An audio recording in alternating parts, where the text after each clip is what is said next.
नमस्कार, खबर समय जगत में आपका स्वागत है। मैं हर्षिता जौहरी। आइए नजर डालते हैं देश प्रदेश से जुड़ी तमाम खबरों पर।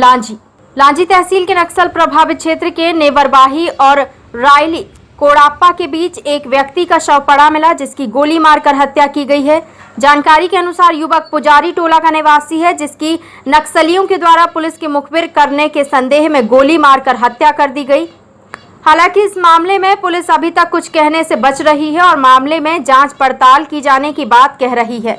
वहीं मृतक के शव के पास एक पर्चा भी मिला है, जिसमें पुलिस मुखबिरी करने वालों को चेताया गया है और उनसे पुलिस की मुखबिरी छोड़ने को कहा गया है। यदि पुलिस की मुखबिरी नहीं छोड़ते तो उन्हें मौत की सजा देने की बात का उल्लेख किया गया है।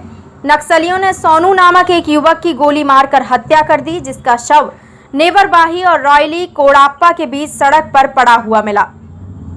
वहीं एक वर्ष पूर्व में नक्सलियों ने मुखबिरी के शक में ग्राम मुंडा निवासी ब्रजलाल पंद्रे की भी गोली मारकर हत्या की थी। इधर मामले में पुलिस अधीक्षक अभिषेक तिवारी का कहना है कि संदिग्ध हालत में युवक का शव बरामद हुआ है, जहां शरीर में चोट के निशान हैं। पीएम रिपोर्ट आने के बाद ही गोली लगने के संदर्भ में स्पष्ट हो पाएगा। वहीं पुलिस घटना को लेकर उसके परिजनों से संपर्क कर जानकारी एकत्रित कर रही है। आज सुबह लांजी थाना क्षेत्र अंतर्गत एक सूचना प्राप्त हुई थी, जिसमें कि ये बताया गया कि ग्राम नेवरबाही के पास में एक ग्रामीण का शव पड़ा हुआ है, जो संदिग्ध हालत में है। जिसे देखकर उसके पास कुछ एक कागज भी पड़ा हुआ था, जिसमें ये दर्शाया गया था कि ये इनकी हत्या की गई है। उनकी बॉडी में चोट के निशान भी थे और खून बह रहा था। उनको हमने वहाँ से लाकर उनका पीएम कराया है। पीएम रिपोर्ट आने के बाद और क्लियर होगा कि इनकी हत्या किस माध्यम से हुई है, गोली लगी है या धारदार हथियार से। और आसपास के क्षेत्र में इनका जो नाम बताया जा रहा है, उससे भी हम वेरीफाई कर रहे हैं। इनके परिजनों से संपर्क किया जा रहा है। जैसे ही वो इनकी आइडेंटिटी क्लियर होती है, उस आधार पर विवेचना आगे बढ़ाई जाएगी और क्लियर किया जाएगा कि ये पूरा क्या मामला है। सर, वो बताया जा रहा है कि गोली लगी है, गोली के निशान वो पीएम के बाद एकदम कंफर्मेशन हम आपको दे पाएंगे। एक बार पीएम हो जाए उसमें से क्लियर होगा कि बुलेट वुंड है या कैसे हुआ। लास्ट ईयर की घटना, ये तो एनकाउंटर जो हुआ था लास्ट ईयर हुआ था उस क्षेत्र में, वो भी थाना लांजी क्षेत्र के अंतर्गत ही था और पुजारी टोला, जैसा कि आपको याद है, पुजारी टोले की घटना थी। ब्रजलाल पंद्रे, हाँ, ब्रजलाल पंद्रे वाला हत्याकांड 1 साल पुराना है, जो मुंडा गाँव में था। इसी तरह का सिमिलर एक हुआ था, जिसमें कि पीएम के बाद उनका ये सुनिश्चित हुआ था कि गोली मारकर उनकी हत्या की गई थी, जिसमें कि एक नक्सल गिरोह का भी हाथ होने का खुलासा हुआ था। अभी क्या लग रहा है सर, संख्या कुछ ऐसा सर्चिंग के दौरान कुछ ऐसा पता चला हो कि क्या स्थिति है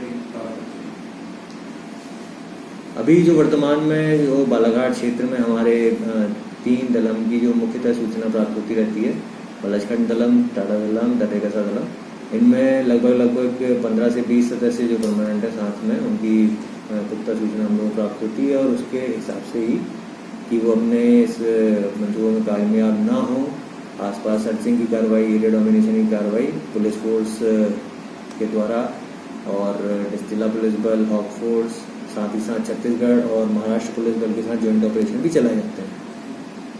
पुल पुलियों के अभाव में या सड़कों के अभाव में, तो ऐसी स्थिति में किस तरह की सर्चिंग में सब बाधा भी होती है? जो मौसम के हिसाब से कुछ जो चेंजेस आते हैं, गर्मी में जैसे पानी की कमी होती है या बारिश में पानी की अधिकता हो जाती है, नदी नाले बढ़ जाते हैं, तो उस हिसाब से उनके मूवमेंट में भी चेंजेस आते हैं और वही चेंजेस को ध्यान में रखते हुए पुलिस भी सर्चिंग और एरिया डोमिनेशन की उस हिसाब से कार्रवाई करती है और जो संभावित क्षेत्र है उनकी लगातार सर्चिंग करती है।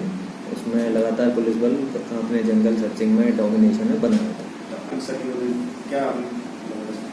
बालाघाट जिले में किसी भी एरिया में गढ़ बना के नहीं रखा हुआ है, लगातार इतनी सर्चिंग हो रही है, किसी भी एक एरिया में टिक नहीं पा रहे हैं। लेकिन जो कहीं जाते हैं या किसी जगह पहुंचते हैं तो वहां से लगातार सूचनाएं भी प्राप्त हो रही हैं। बालाघाट के जो ग्रामीण जन हैं, आम नागरिक हैं, उनका पूरा सहयोग प्राप्त हो रहा है और वो उनकी सूचनाओं के आधार पर ही हम लोग लगातार उन पर कार्रवाई भी कर रहे हैं और जो हमारी दैनिक गतिविधियां हैं, जो हमारा सड़कें हैं, सड़कों का निर्माण हो रहा है, कम्युनिकेशंस के टावर्स जो बन रहे हैं, उससे भी जो एक संचार प्लस जो हमारी पहुंच है वो ग्रामीण अंचल तक पहुंच रही है, जिससे कि रोजगार के अवसर, साथ ही साथ उनको भी सूचना और अन्य संसाधन उपलब्ध हो रहे हैं। इस कारण से जैसा कि आपने कहा कि कोई क्षेत्र ऐसा है जहाँ गढ़ है, बिल्कुल भी ऐसा नहीं है। पुलिस की, ग्रामीण जनों की पूरे क्षेत्र में लगातार आवाजाही है और पूरा क्षेत्र सुरक्षित है। अभी तक पूरी जानकारी क्लियर नहीं हुई है। अभी जैसा कि उनके परिजनों से भी अभी तक संपर्क नहीं हुआ है, क्योंकि बताया जैसा जा रहा है कि पास के गांव के हैं, परंतु उस गांव से भी अभी तक वो वहाँ पहुंचे नहीं थे।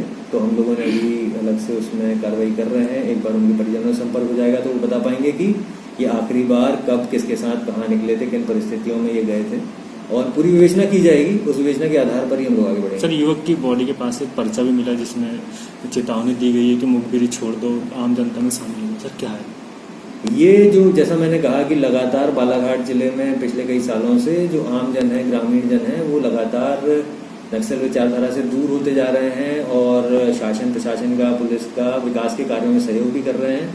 और यदि कोई जैसे कि आज की घटना है, यदि ये नक्सल दल ने इसको अंजाम दिया भी है तो ये ग्रामीणों को ही प्रताड़ित करने वाली घटना है। तो इससे परेशान होकर भी ग्रामीण हमें सूचना देते हैं और ये एक तरह से दिखाता है कि नक्सली दल में इस जो ट्रेंड के प्रति एक डर का भाव है और जो उसको बंद कराने के लिए या लोगों को उससे गुमराह करने के लिए इस तरह के प्रचार प्रसार उनके द्वारा किया जाता है। पर आपके माध्यम से मैं सभी बालाघाट निवासियों से ये अनुरोध करूंगा, जो हमारे ग्रामीण अंचल में, सुदूर अंचल में, जंगल क्षेत्र में लोग रहते हैं, कि लगातार आपको किसी से डरने की बिल्कुल भी आवश्यकता नहीं। लगातार आप सूचना प्रोवाइड कराइए, आप निश्चिंत होकर रहिए और आपकी एकजुटता, आपका साहस, आपका जो ये निडरता का सूचक है, यही आपकी इस जो नक्सल समस्या से विजय प्राप्त करने में बहुत सहायक होगा और हमारी पूरी मदद करेगा। खबर समय जगत के लिए बालाघाट से संजय अजीत की report. For latest news, subscribe to our channel and press the bell icon.